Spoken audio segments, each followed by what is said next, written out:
in the following weeks.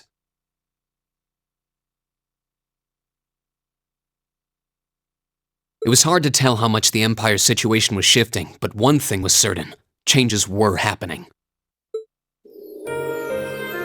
With the death of their ringleaders, the Imperial Liberation Front's campaign of terror was finally over. And in recognition of our actions in Ruhr and at Corellia Fortress, all of us in Class 7 were invited to Valflame Palace. There, we were granted the honor of an audience with His Majesty the Emperor, Eugent III, along with Empress Priscilla, the mother of Princess Alphen and Crown Prince Cedric. But no sooner had we been thanked than we came face to face with the leaders of the factions that divided the nation. The heads of the 4 great houses who rule their vast provinces with absolute authority, and the Chancellor and his close ally, Governor Regnitz, who brought reforms to Heimdall and expanded the railways. Both sides were quick to offer us words of praise, but just as quickly turned to criticize each other's role in the crisis. Eventually, His Majesty was forced to step in and rebuke both sides, clearly disgusted by their behavior. As it stood, the terrorists' defeat made it difficult for their supposed supporters in the noble faction to act openly, while Crossbell's push for independence was causing enough of a stir over there to keep the reformists busy. With both sides tied up, it looked like the Empire was in for a long overdue respite from its perpetual conflict. We'd finally gotten all the details for our concert performance worked out, and Elliot announced that we'd be doing 2 songs, a duet between Machias and Eustace, and a solo by Emma. To no one's surprise, all 3 of them were quick to raise objections. But after Crow and Elliot explained their choices and how their master plan would win over the audience, the rest of the class was totally on board, leaving our new vocalists to resign themselves to the inevitable. Unfortunately, with the good times came some sad news as well. It turned out that Marquis Ragnar was furious at Angelica for her part in what we did at the mine, and as a result, she was forced to leave the academy. Contrary to the official statement, her withdrawal was to be permanent. Before she left, she asked me if I'd look after the orbital bike for her. At first, I didn't want to. It felt like I'd be accepting that she'd be gone. But after thinking it over, I finally agreed.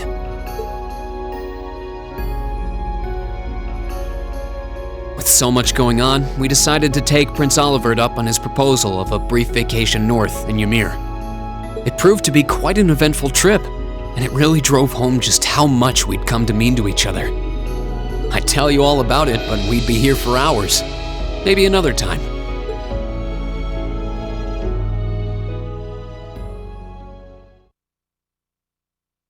Anyway,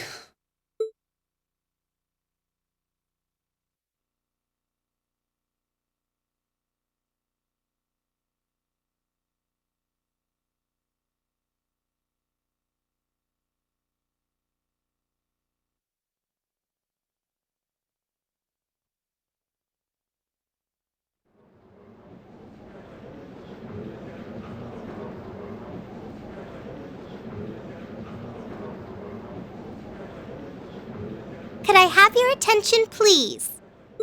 It's another great day. Perfect weather to start bringing all your great festival ideas to life.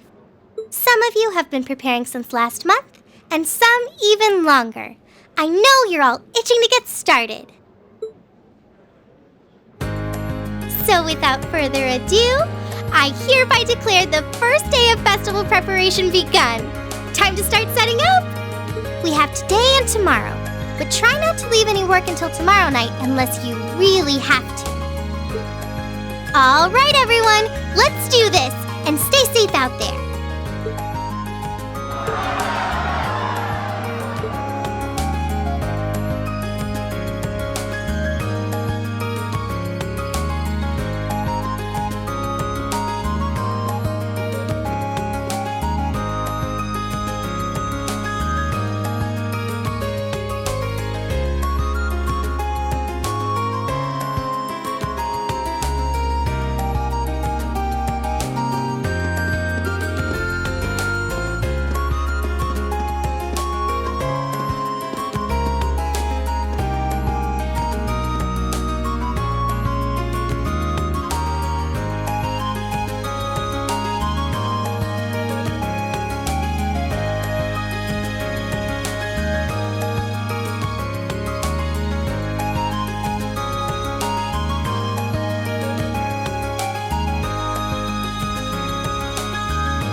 Oh crap. Okay, I'm gonna have to look this up.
Okay, so it is Thor and Chevalier. Well, Thor's is Sarah. When attacking with normal attacks and crafts, receives HP restoration equal to 30%, and EP restoration equal to 2% of damage dealt. Evade 10%. Teaches Spark, Arrow, Judgment Bolt, and Ragna Vortex. So basically, it is for uses. Nightheart's is physical damage dealt increases as HP decreases, max times 2, attract enemies to the bear 90% of the time. Strength and defense plus 25% for 5 turns when forced into critical status.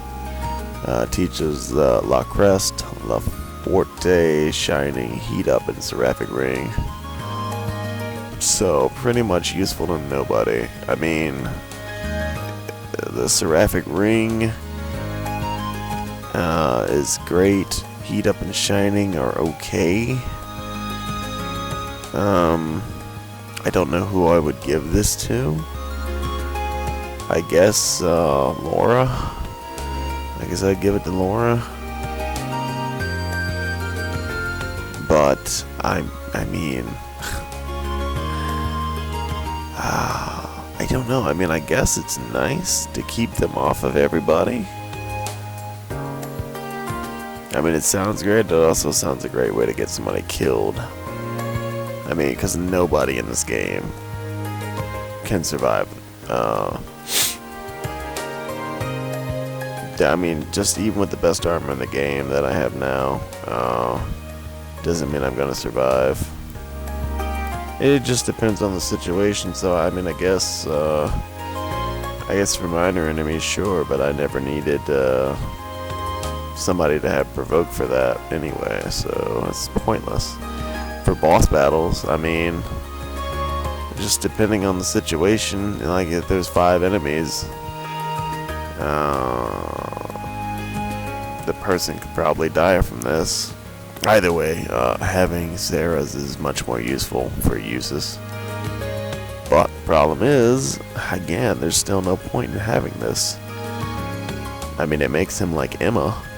Better than Emma, possibly. Probably not. But uses makes up for his lack of Emma's ATS by having, what is it now, 50% ATS boost for like 3 turns. I mean, that's too much to get rid of. It's not worth it. I mean, I've never said, oh my god, I need uses to not need to use an item every once in a while. So, it's just pointless, man.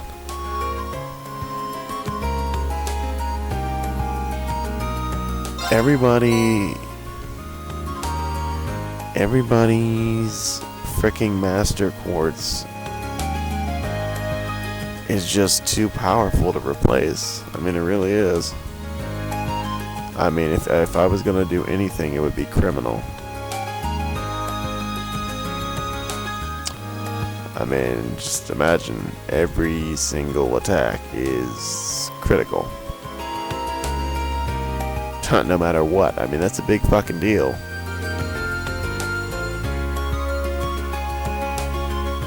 It's a really big fucking deal. So the only Master Quartz I've seen in this entire game that I would even consider is criminal.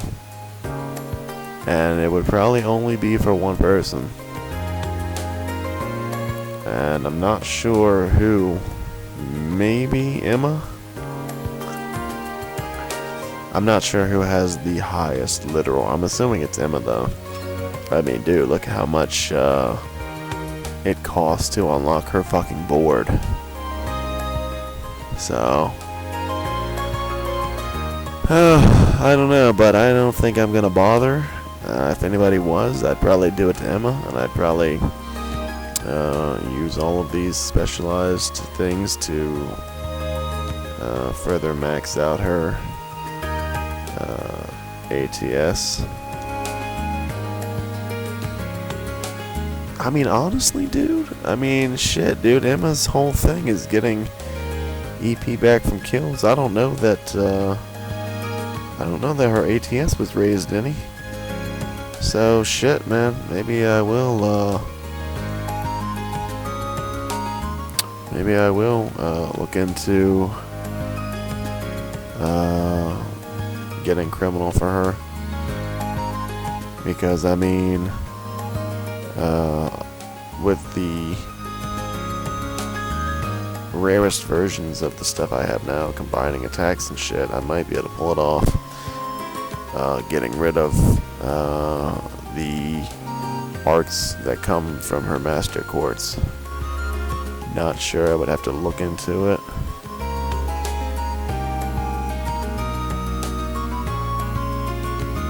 Really just depends, honestly. And I mean, you know, she's great.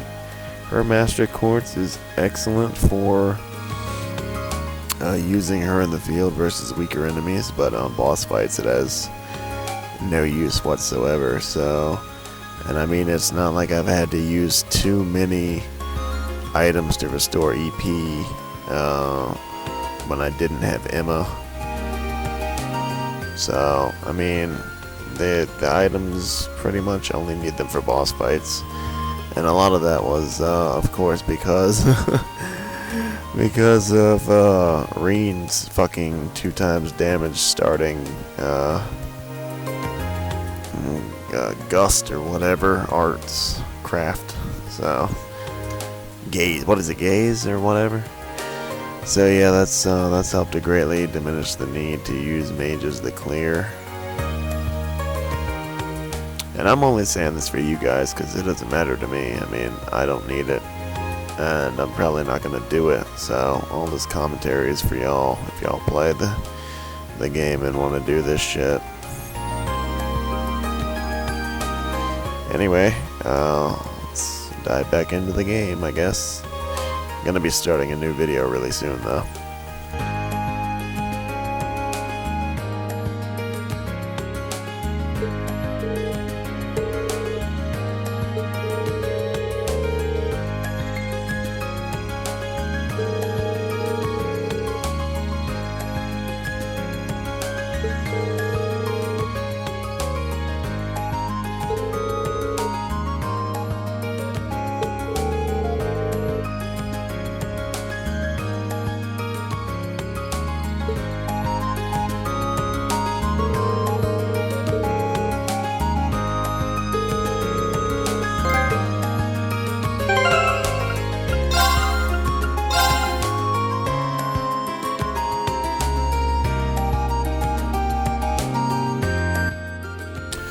So yeah, I mean, with this, we've pretty much guaranteed that Eustace is one of our most powerful people.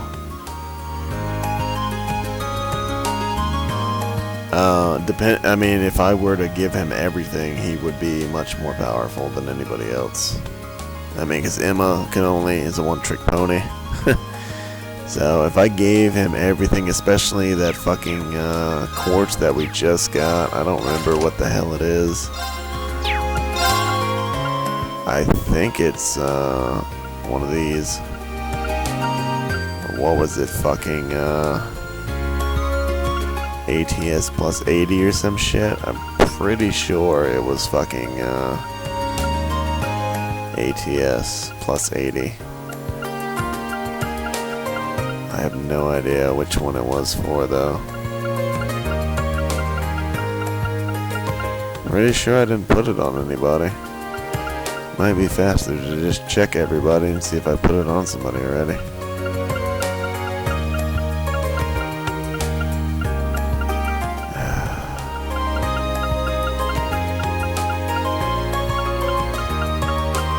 It's here somewhere. Okay then. Where are you? There it is.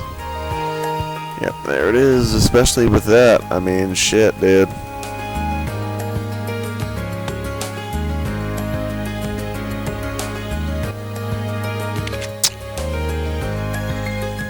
Yep. I mean, this isn't the best that we can do. It's not. It's pretty close. And I mean, of course, I could,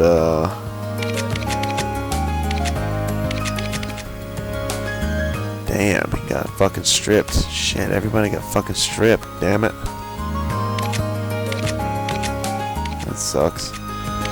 And of course we could upgrade these gems to their maximum potential, just like I did with Seraphic Ring. I had no idea what the other ones are gonna evolve into. But I mean, HP 1000 and 100 EP. It's pretty good. It's a lot better than nothing. Kept his ass from dying in that last fight. What did he have, like 720 HP left? And I've got 60,000 Mira to work with here, so I can make some more equipment. But yeah, I mean, none of these were worth a damn. It's pretty fucked up, man.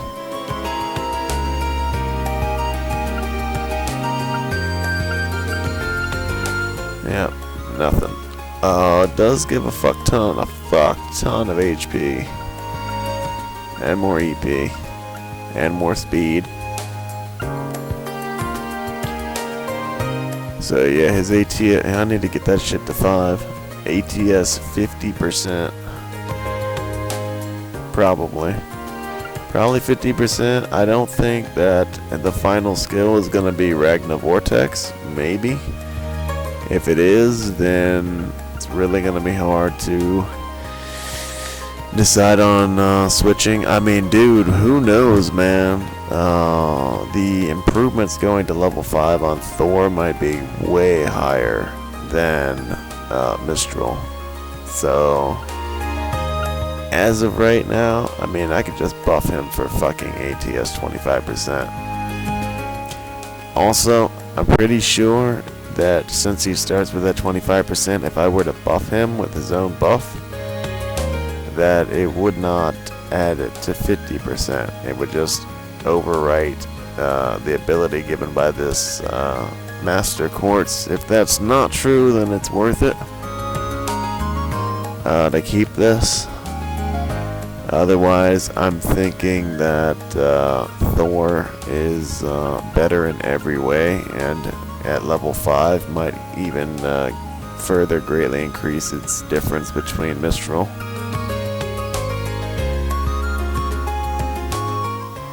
And then, of course, the fact that we've got 2 people recovering EP.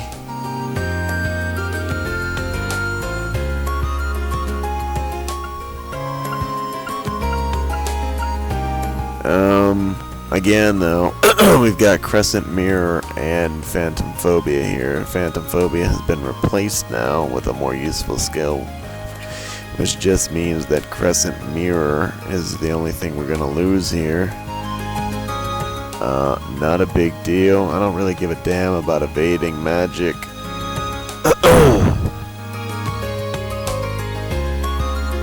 I don't really know that it's telling me that it evades magic 75% of the time. Not sure about that. The rest is garbage. Killing enemies is only useful outside of boss fights. The ATS game, though, 100.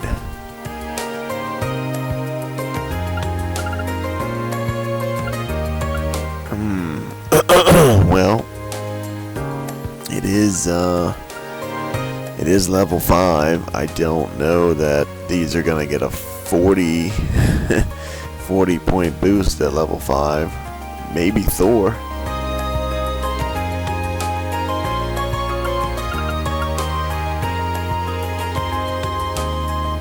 Either way, I'm really not sure why I would replace this. Of course, it would be going to Criminal, not Thor, so... But yeah, considering that, considering that the only thing that this is really giving us is Crescent Mirror,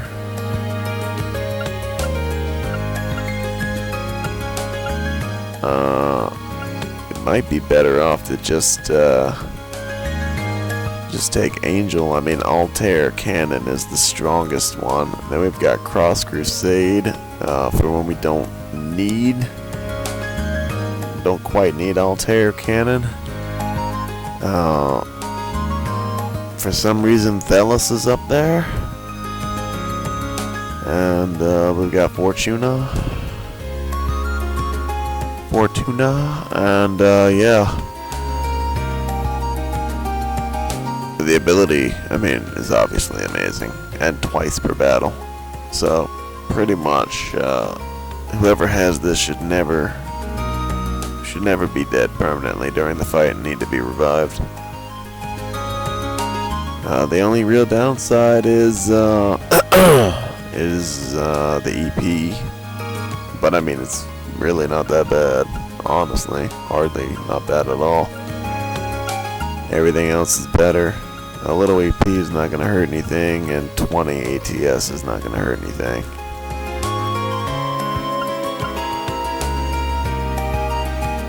So if Elisa is not in my final team, then I might give Angel to Emma. It's way more useful. Way more fucking useful. And let's be real, Crescent Mirror is a good skill, but I believe that there are courts that give Crescent Mirror.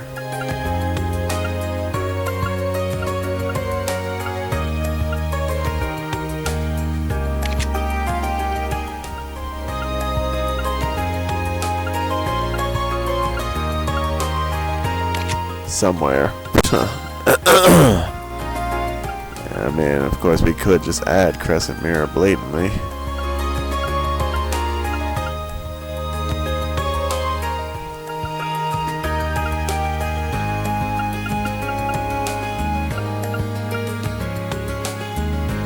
I don't know, man. I don't know if I'm on a final build. I seriously doubt that anything in this game is really gonna roll over into the second game. Sometimes I wish it would, man. I wish that they would just allow you to take everything and just make like a nightmare mode that just kind of went along with everything from where you left off. I mean, they do it anyway based on beating the game the first time in the next game, so why the fuck not, man? I don't know. I mean, just once, it would be nice to have a continuation like that. I mean, I do get starting over and the romance with that, but I think it would be nice to have the option to also just go right from one game to another, especially when it's in the same fucking series, saga, whatever. I mean, because honestly, I know that I've never replayed a game right after beating it just so I could fucking do Nightmare or New Game Plus. Never. I've never done that. So, I mean, I know there are people who do. I don't get it. I don't get the appeal. I don't want to play the same exact game over right after I just fucking beat it. Just so I can play some slightly different shit and harder monsters. So, I mean, for me, I think it would be great to just roll over from Trials of Cold Steel 1 to Trials of Cold Steel 2 with the shit exactly how it was, and I'll just jump into the next game balanced from where the first game ended. Makes a lot more sense to me. And then I get to keep my cool shit the entire fucking time. I mean, you get to the end of the game and you barely have any time to, you know, use all the cool shit that you spent the entire fucking game accruing. I mean, this is video 160. Let's just assume that the average duration is 35 minutes of video for 160 videos. And after all of this time, you know, I'm only gonna get a couple fights out of the final weapons and final arts. That seems kind of stupid. Anyway, yeah, we're gonna move along now.